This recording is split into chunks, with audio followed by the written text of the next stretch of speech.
सबसे पहले तो मैं धन्यवाद देता हूं डॉक्टर सिंघवी जी को कि उन्होंने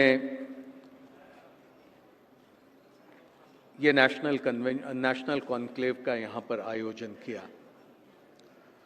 और मैं ये मानता हूँ कि जिस तरह के हालात आज पूरे मुल्क में हैं, वो हालात देखने के बाद में जो भी भारत के संविधान के उसूलों को मानता है, वो ये समझेगा कि हम एक बहुत चिंताजनक स्थिति से गुजर रहे हैं। मैं धन्यवाद देता हूं डॉक्टर सिंघवी जी को कि अनेक महानुभाव जो भारत के संविधान का, भारतीय कानून का बड़े गहराई से अभ्यासक रहे हैं, जानकारी रखते हैं, ऐसे महानुभावों के साथ में मुझे भी यहाँ पर अपने कुछ विचार यहाँ पर रखने का मौका दिया। मैं संविधान की गहराइयों में या कानून की गहराइयों में ना जाते हुए भारत के संविधान में जो मूलभूत तत्व है, जो हमारे बुनियादी स्तंभ है, जिसमें फेडरलिज्म और सेपरेशन ऑफ पावर जो आज के इस सेशन का विषय है वो भी है, उनके सामने किस तरह की चुनौती बनी है, ये संक्षेप में आपके सामने मैं रखने का प्रयास करूंगा। आज जो भारत की सरकार है, पिछले इस सेशन में मैंने देखा कि कुछ हमारे साथियों ने आज की सरकार और आज की सरकार का नेतृत्व हमारे संविधान के सामने कैसी चुनौतियां पेश करता है उसका यहां पर जिक्र किया था। मैं ये समझता हूं कि जो नेता आज भारत सरकार का नेतृत्व कर रहे, वो जब 8 साल की उम्र के थे तब राष्ट्रीय स्वयंसेवक संघ के स्वयंसेवक बनकर काम करने निकले। उसके बाद वो विभागीय स्तर पर स्वयंसेवक करके काम करने लगे और धीरे धीरे करके वो आज जिस पद पर बैठे हैं उस पद तक के वो पहुंचे। अब आरएसएस की क्या मान्यता है, बुनियादी उनकी सोच क्या है? गोलवलकर जो दूसरे सरसंघ चालक थे राष्ट्रीय स्वयंसेवक संघ के, उन्होंने भारत का संविधान बनने के बाद अपनी किताब बंच ऑफ थॉट्स में लिखा था, framers of constitution were not rooted in the conviction of single homogenous nationhood and that federal structures has roots of disruption.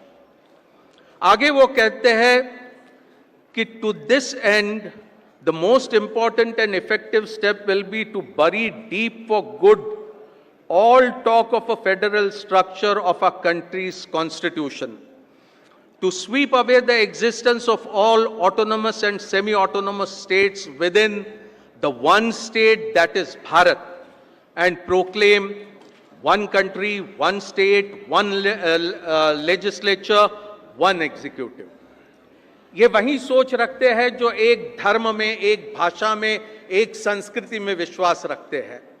और इसीलिए पिछले सालों में हमने देखा कि भारत के संविधान में जो बुनियादी स्तंभ है, एक एक करके उसे तोड़ा जा रहा है। पिछले कुछ समय में कुछ कानून बने। सबसे पहले मैं 2019 का जम्मू एंड कश्मीर का विभाजन आपके सामने रखूंगा। किस आधार पर उनका विभाजन किया? भारत के इतिहास में इससे पहले ऐसा नहीं हुआ कि कोई प्रदेश अपना प्रदेश का स्टेटस खोकर वहां पर यूनियन टेरिटरी के दर्जे पे पहुंच जाए, लेकिन ये वहां पर हुआ। उसके बाद हमने देखा कि जो कानून कृषि विभाग के बने थे, वो कानून कैसे बने।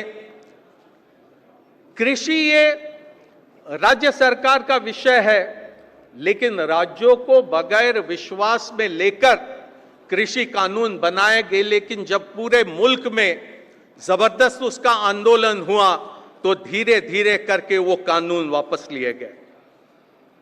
कोविड में जिस तरह से कोई तुगलकी फरमान निकलता है, उस तरह से तुगलकी फरमान निकलते थे। प्रदेशों में, जिलों में कार्रवाई होनी थी, लेकिन तुगलकी कानून, तुगलकी फरमान जैसे निकलते थे, वो स्थिति हमने उस समय देखी थी। Citizenship amendment act, national population register की भी यही कहानी और जीएसटी को लेकर भी यही कहानी। कल ही संसद में हमने देखा, एक तरफ में राज्यों के साथ यह व्यवहार, राज्यपालों के पास विधानमंडल ने कानून पास करने के बाद अनुमति के लिए अगर कोई कानून भेजा, तो ऐसे कई सारे प्रांत हैं जहां पर राज्यपाल हस्ताक्षर करने से मना करते। उसमें तमिलनाडु भी है, उसमें केरला भी है, उसमें बंगाल भी है। जहां पर विपक्ष की सरकार है, उनको एक दुश्मनी सरकार की तरह, एक दुश्मनी प्रांत की तरह वहां पर देखा गया। वहां पर राज्यपालों में हस्ताक्षर नहीं किया, they didn't give the assent. यहां तक के कि राष्ट्रपति महोदया के पास भी जब कानून हस्ताक्षर के लिए पहुंचे, तो राष्ट्रपति महोदया ने भी उसके ऊपर एसेंट देने से इनकार किया। आखिरकार प्रदेश की सरकारों को सुप्रीम कोर्ट जाना पड़ा और सुप्रीम कोर्ट ने वहां एक ऑर्डर निकाला कि एक स्पेसिफिक टाइमलाइन के अंदर गवर्नर और प्रेसिडेंट ने एसेंट देना चाहिए। अगर उस टाइमलाइन के भीतर अगर एसेंट नहीं दिया जाता है, तो यह समझा जाएगा कि वो एसेंट दिया गया है। लेकिन उसको भी राष्ट्रपति महोदया ने माना नहीं और अब सुप्रीम कोर्ट के सामने अपील के जरिए फिर एक बार उसके ऊपर उनकी राय लेने का एक प्रयास चला है। प्रदेशों में राज्यपाल एक पॉलिटिकल एजेंट करके, एक भारतीय जनता पार्टी का एजेंट बनकर वहां पर काम कर रहे हैं। वहां पर भारत के संविधान के अनुरूप नहीं, लेकिन भारतीय जनता पार्टी के राजनैतिक लक्ष्यों की पूर्ति के लिए वहां पर राज्यपालों का इस्तेमाल हो रहा है। मैं समझता हूं कि ये एक बहुत बड़ा प्रहार हमारे फेडरलिज्म के ऊपर है। और अगर प्रदेश की सरकार अगर इन बातों का अगर जमकर विरोध नहीं करेगी, तो मैं समझता हूं कि वो संविधान के लिए एक बहुत खतरनाक बात साबित हो सकती है।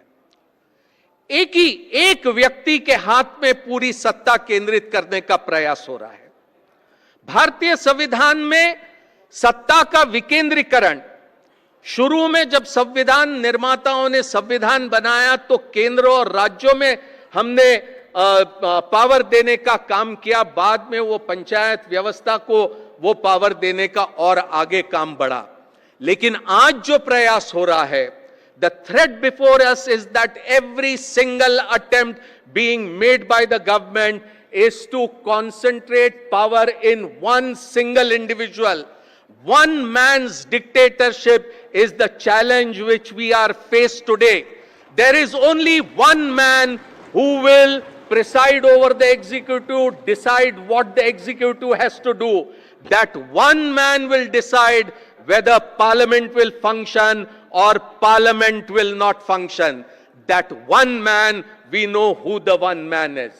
भारत के संविधान में एक व्यक्ति की तानाशाही को किसी भी तरह की कोई जगह नहीं, और इसीलिए separation of power and federalism का कंसेप्ट लेकर संविधान में वो प्रावधान किए गए थे।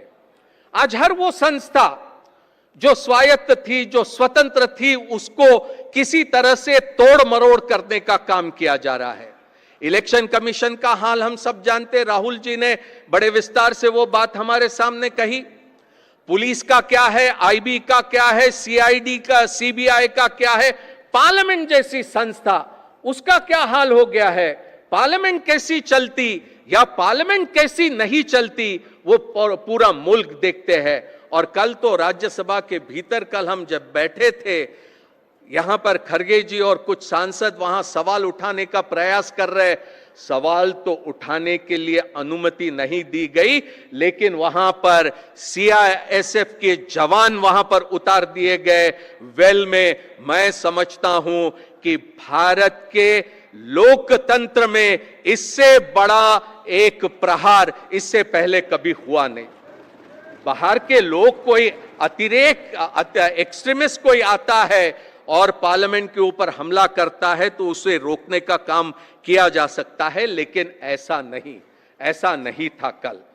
तो ये स्थिति आज हमको समझनी होगी कि हर संस्था आज तोड़ मरोड़ दी जा रही है। केंद्र और राज्यों के बीच में जो स्थिति है वो पूरी तरह से बिगड़ गई है। न्यायपालिका आज बड़े खतरे भरे स्थिति से गुजर रही है और ऐसे स्थिति में मैं समझता हूं कि बुनियादी उसूलों को लेकर हमें आगे का रास्ता तय करने की कोशिश करनी होगी। इन्हीं शब्दों के साथ मैं सिंघवी जी और तमाम उनके साथियों को बहुत बहुत धन्यवाद देता हूं कि एक बहुत उपयुक्त समय यहां पर इस तरह के गोष्ठी का आयोजन किया और मुझे पूरा भरोसा है कि यहां से जो हमारे समापन में जो भी बातें तय करी जाएगी वह आगे हमें रोशन करने का काम करेंगी। धन्यवाद।